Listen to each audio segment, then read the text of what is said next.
Okay, this is the second time recording now, because for some reason my camera decided to turn off even before I got to sit down. So nothing got saved when it came to footage, so I'm going to restate. However, this is good because I had felt like the first time I did a terrible job at stating this chapter. However, I will say, first of all, this chapter doesn't seem to say as much as some people derive from it. I think that's probably because I'm an idiot, but we'll see. A second thing, doing more research on the chapter prior to this and this chapter and chapters coming forward, there are some things people deduce which I don't deduce. This is perhaps due to the fact they have read more literature, more nature-based literature, and have completed the book. So we'll see by the end of the series, if I get the full way through, what is the new thing we can deduce from the text. But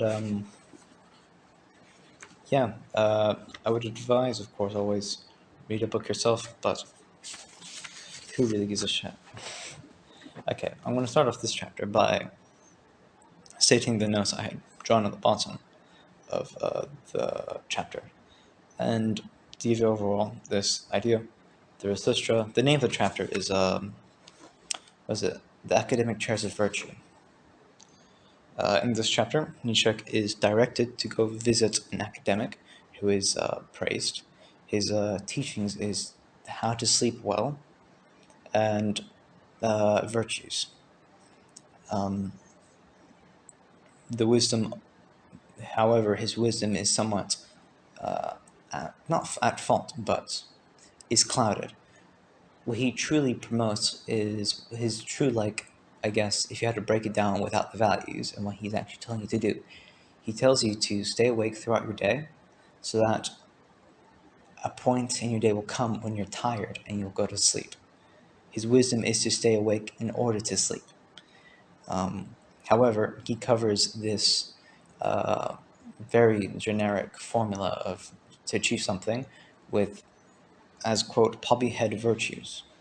Quite not orgasmic, but quite a romantic, admirable virtues, ways of living which themselves are not too harmful, are not so obviously harmful.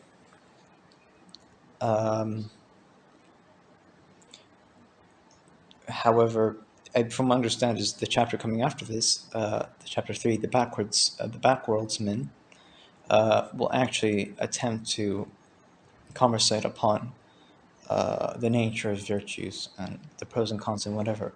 But Zarathustra comes to the conclusion after this lecture that if he had to choose, if he lived in a world of nonsense, he would wish this would be his type of nonsense, or the nonsense that would be of abundance, due to the fact that it allows people to sleep well by giving them a very simple formulaic thing to do. However, what is it?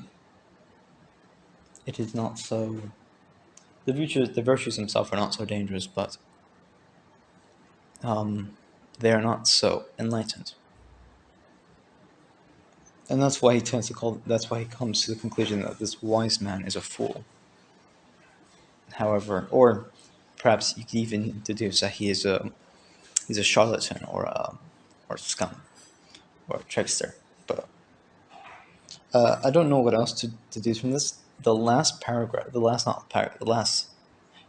paragraph, he states, even at present, to be sure, there are some like the preacher of virtues, the guy who we spoke of, and not always, but, but, not always so honorable.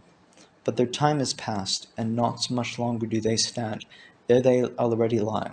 Blessed are those drowsy ones, for they shall soon nod to sleep. I think he points out that this kind of preaching can be used in a harmful way, in a slightly sly way, in a not so honorable way, as he says.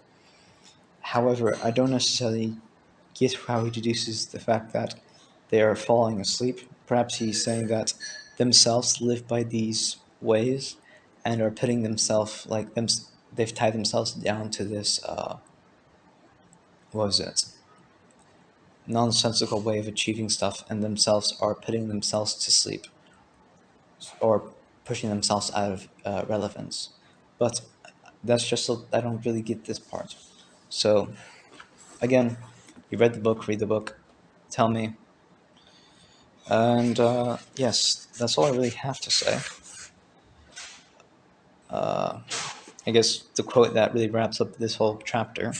A fool seemeth, this is after he had listened to the wise man, and Zarathustra talks to himself. A fool seemeth this wise man with his 40 thoughts. The 40 thoughts are the 40 things the older man has you think about.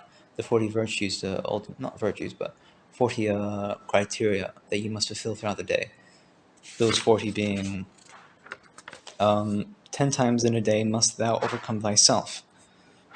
It's kind of self-explanatory. 10 times must thou reconcile again with them thyself. This one's slightly more not so implied. Reconcile with that you have overcome. So the first 10, you have to reconcile those 10 things 10 more times, or each one more time, to put it to rest, and which is something that is which is a recurring thing with this preacher. The third thing, or the third 10, the 10 truths must thou find during the day, learn 10 things. 10 times must thou laugh during the day. Some positive, not so damaging pressures. However, Zarathustra, by the end of this lecture, comes to the conclusion that a fool seemeth this wise man with his 40 thoughts, but I believe he knows well how to sleep. He can sleep well, but he hasn't really done anything or discovered anything. And he believes that this stuff is contagious in his own way. It's a virus. A lot of people want to be able to do simple things and cover it with a virtuous aura. We want to know that our jobs are virtuous. We want to know that when we do charity, we are virtuous. Depending on how you perceive it, you may perceive it as there being no real virtue in anything. However, some of us need to cover our day-to-day actions, and which is what he goes into the backwardsman, which I think is far more interesting, and hopefully I'll be able to add more on the backwardsman than I was able to add here. But yeah, that's done. I'm going to shut up. And